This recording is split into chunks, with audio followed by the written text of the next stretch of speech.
Hello and welcome. Thank you for your interest in the Kanban board. So this little video will help you understand how to use this board to maximize efficiency and productivity in your day-to-day world. So a Kanban board, Kanban actually refers to a signal or like a visual cue of some sort in Japanese. And the system was actually created by Taiichi Ohno, who was an industrial engineer at Toyota. And he basically would create cards of information, and he would move them across different columns so that you would have a very lean workflow, as well as help visualize issues and things that come up on a day-to-day basis. So the Kanban system has proven to be very, very effective for us, and as well as the people we have coached in industry over the years. So what I wanted to kind of introduce you to was a couple of things. One is the board itself. So the board is a very simple board. You can actually choose what columns you want, but in this kit that you're receiving, you have the very simple columns which are ready, in progress, and done. So what I like to do when I work with people is this is kind of a board that's in flight. You'll see it's very messy, but it means a lot to me. I always say start where you're at, and that is one of the practices that is found in with those who use the Kanban system. So what you do is you'll take your stickies and you'll just jot down all the different things that you have going on, and you put them in your list. You just kind of put them in your list. And the sticky is important because there's actually there's some truth in being able to move something across the board. And then you give yourself a limit of how many things you can take in at any given time. So that's called a work in process limit, or a WIP limit, if you are familiar with accounting terminology. So what you can do is, you can take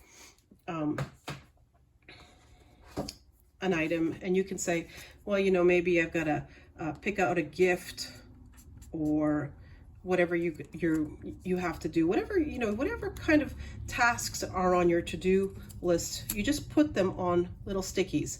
And the stickies are important because again, you'll see that you actually take them and you move them across the board. So you make a giant list of everything you have. And the number one reason, according to a number of studies, and I can tell you from personal experience, that people don't complete goals they set out for themselves is because they have too many goals that they're trying to do at the same time. So what you want to do is you want to try to get as much as you can out of the board. So for example, maybe you have, I don't know, you could put everyday chores in here. You could put your groceries. You could say, like I said, pick out gift. You can say finish a report, do your taxes, whatever it is. Maybe you have some bigger, loftier goals.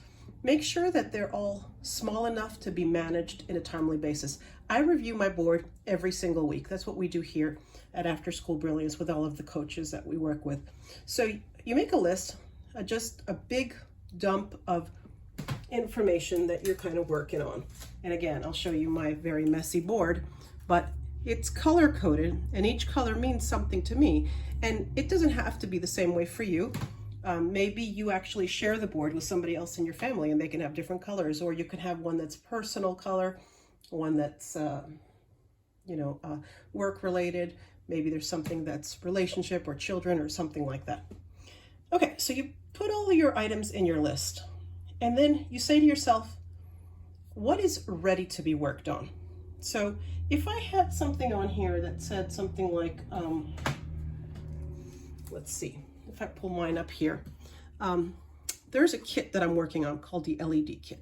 If I have all the components to start working on that, I can move that right into my ready column. So I can move that into my ready column, and I know that if I set myself a timeline of a week, that I'll get certain things done in a week. If it's ready, and that means you have everything you need for it to be ready, then you start to work on it when you're done kind of reviewing your board. So let's just say work on LED kit. So I just write that down on my sticky, and I say, you know what, that one's ready. And then I said, pick gift for this one. And then maybe you have, I don't know, something else that you've got to do. Perhaps you have to finish taxes or pay quarterlies, or, you know, do your payroll, or whatever it is, finish a jewelry piece, finish your craft, whatever it is. So let's say I have everything I need to get things done. I will only bring in 3 items at a time. So if I'll always prioritize the 3 most important things. So if I have a number of things that are ready, I just bring them in one at a time, and I make sure there's only 3 items in the column at any given time. I know the board I showed you had a lot more than 3. There's a reason for that, but that work in process limit, that WIP limit, is really, really key to getting this done. Okay, so let's say now we have all of our tasks, all of our to-do lists, and we have our items that are ready to be worked on. As I start to work on things, I can, on a regular basis, I can move these to my in progress. In progress, so I can visually look at this at any given time and know what I have in flight. And then when it's done, and I mean really done, like there's nothing left to do. It's not like, you know, I got this done, but I still have something else to do. No, it's done. You move it to the done column. And I like to have an accountability partner. So what I like to do is get together with my other coaches on a day of the week.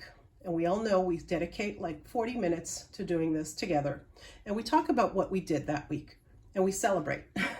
We have a coffee, you know, it's a big deal. And then we'll talk about what we're going to work on the next week. Or if we have something that's been sitting in ready or in progress for over a week, why is it in that state? Is it important? Does it still apply? Should we still be working on it? So there's a wonderful flow that happens with being able to create these cards, if you will. And I'm using small stickies. These are the ones that are going to be in your kit, but you can always buy bigger ones. And you can also, like I used to have a little one like this in my purse all the time. The beautiful thing about it is we're going to laminate this for you, and you'll get a dry erase marker, which is ultra fine, just in case you get some, like a quick idea that you want to jot down, but you don't want to, you know, you don't want to create a card for it, so you can just write it up here, and then you can erase it when you need to. And then when you know you're not using it, you can always turn it around and have your beautiful art print sitting there. We have a variety of those you can choose from. So